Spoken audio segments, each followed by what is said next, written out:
Praise the Lord. இந்த வெள்ளிக்கிழமை காலையிலே உங்களை சந்திப்பதில் இந்த சந்தோஷம். இந்த நாளுடைய ஆசீர்வாதத்துக்கு ஒரு வேத பகுதி வாசிப்போம். ஏசாயா 54ஆம் அதிகாரம் 1ஆம் வசனம். நீ வலதுபுறத்திலும் இடபுறத்திலும் இடங்கொண்டு பெருகுவாய், உன் சந்ததியார் ஜாதிகளை சுதந்திரித்துக் கொண்டு பாழாய் கிடந்த பட்டணங்களை குடியேற்றுவிப்பார்கள். ஆண்டவர் இஸ்ரவேல் மக்களுக்கு தம்முடைய தீர்க்கதரிசியாகிய ஏசாயாவை கொண்டு அவர் சொல்றாரு, நீ வலபுறத்திலும் இடபுறத்திலும் கொண்டு இடங்கொண்டு பெருகுவாய், உன் சந்ததியார் ஜாதிகளை சுதந்திரித்துக் கொண்டு பாழாய் கிடந்த பட்டணங்களிலே குடியேற்றிருப்பார்கள். அல்லேலூயா.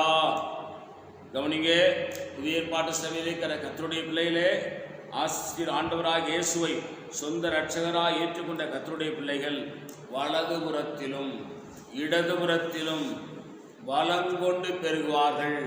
அவர் பெருக்கத்தை யாரும் தடை செய்ய முடியாது, பெருகிக் கொண்டே இருப்பார்கள். ஏனால் ஜீவனுள்ள தேவன் அவர்களுக்குள்ளே இருக்கிறதுனாலே அந்த பெருக்கத்தை அவர்கள் செய்யவில்லை, உள்ளே இருக்கிற இயேசு அதை செய்கிறார் என்பதை மறந்துவிடக்கூடாது. அதனால தான் சொல்கிறான் இந்த தீர்க்கதரிசி, நீ வலதுபுறத்திலும் இடதுபுறத்திலும் இடங்கொண்டு பெருகுவாய். அல்லேலூயா.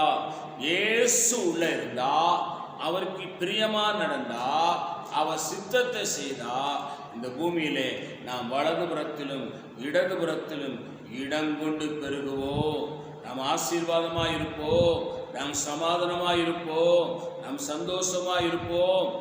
ஏனென்று கேட்டால் நாம் அல்ல, நமக்குள் இருக்கிற இயேசு அதை செய்கிறார். அல்லேலூயா. உங்களுக்கு ஆச்சரியம். பரிசுத்த பிதாவே, எங்களோடு பேசின நல்ல வார்த்தைகளுக்கு ஆசீர்வாதம். இந்த வார்த்தையின்படி ஆசீர்வதிங்க. இயேசு நாமத்தில் வேண்டிக் கொள்கிறோம் பிதாவே. ஆமேன். God bless you. கர்த்தர் உங்களை ஆசீர்வதிப்பாராக.